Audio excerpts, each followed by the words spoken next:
মানিকগঞ্জের হরিরামপুরের চরাঞ্চলে বেড়েই চলেছে রাসেল ভাইপারের উপদ্রব। বিষাক্ত এ সাপের ছোবলে উপজেলাটিতে গত 2 মাসে 7 জনের মৃত্যু হয়েছে।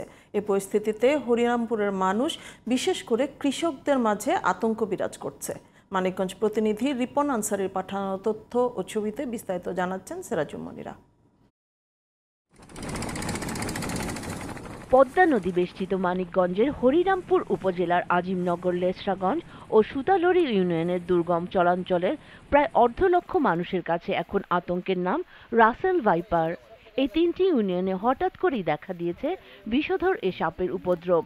উত্তাল পদ্মার পথ ধরেই চরাঞ্চলে বাসা বেঁধেছে বিষধর প্রকৃতির রাসেল ভাইপার। দুনিয়ার মানুষ জড়ায় পানিতে তো নাম বেরিয়েছে না, এরকম রাত বিরিতে চলাফেরা সমস্যা খুবই ভয়াবহ।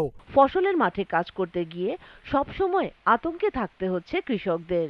এরই মধ্যে ভয়াবহ বিষাক্ত সাপের ছোবলের শিকার হয়েছেন বেশ কয়েকজন, যাদের মধ্যে মারাও গেছেন কেউ কেউ।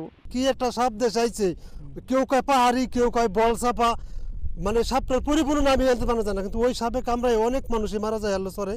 আর মানুষ জোর জঙ্গলে ঘাস পাতা কাটতে যায়, কেউ ভয়তে যাইতে সাহস পায় না। ওখানে ওই সাপটা কামড় দিলে জায়গায় মানুষ মরে না, হয়তো 2, 4, 10, 15 দিন 20 দিন পর মরে। ওই যে জায়গা কামড় দেয় ওই জায়গা।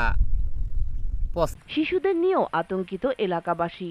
খাবারের সন্ধানে বিষাক্ত রাসেল ভাইপার লোকালয়ে ঢুকে পড়ছে অনেক সময়। এতে একদিকে সাপের কামড়ে যেমন মরছে মানুষ, তেমনি মারা পড়ছে সাপও। আমি তো ভয় করে বুঝতে যখন গেছিল তখন তো কেউ সহে যায় না ডরে, সাপের ডরে। সাপে কাটা রোগীদের জন্য অ্যান্টিভেনমের সংকট আছে মানিকগঞ্জে। এছাড়া শ্বাস প্রশ্বাসের সমস্যা দেখা দিলে প্রয়োজনীয় ভেন্টিলেশনের ব্যবস্থা নেই বলে জানান উপজেলা স্বাস্থ্য কর্মকর্তা। কারণ ভেন্টিলেশনের যদি প্রয়োজন হয় সেক্ষেত্রে তো সেই ব্যবস্থাটা আমাদের এখানে নেই। মেডিসিনের কনসালটেন্ট প্লাস হচ্ছে অ্যানেস্থেসিওলজিস্ট উভয়েরই প্রয়োজন। তো ওই সেট আপটা আসলে ম্যাক্সিমাম উপজেলাতেই থাকে না, তখন রোগীটাকে দেখা যায় আর বাঁচানো সম্ভব হয় না। রাসেল ভাইপারের উপদ্রবের কথা স্বাস্থ্য বিভাগকে জানানো হয়েছে বলে জানান উপজেলা নির্বাহী কর্মকর্তা। কিছুদিন ধরে রাসেল ভাইপার সাপের প্রাদুর্ভাবটা অনেক বেশি লক্ষ্য করা যাচ্ছে। যেহেতু সাপটি অত্যন্ত বিষাক্ত এবং এটি কামড় দিলে মোটামুটি মৃত্যু অনিবার্য হচ্ছে, সে কারণে বিষয়টি আসলে চিন্তাভাবনা করার মতো একটি বিষয় হয়ে দাঁড়িয়েছে। বিভিন্ন সংস্থার সাথে কথা বলেছি, বিশেষ করে স্বাস্থ্য অধিদপ্তরের সাথে। সাপে কাটা রোগীদের ওঝার কাছে না নিয়ে দ্রুত মেডিকেল কলেজ হাসপাতালে নিয়ে যাওয়ার পরামর্শ দিয়েছে উপজেলা স্বাস্থ্য ও পরিবার পরিকল্পনা দপ্তর। Sirajum Monira, GTV news.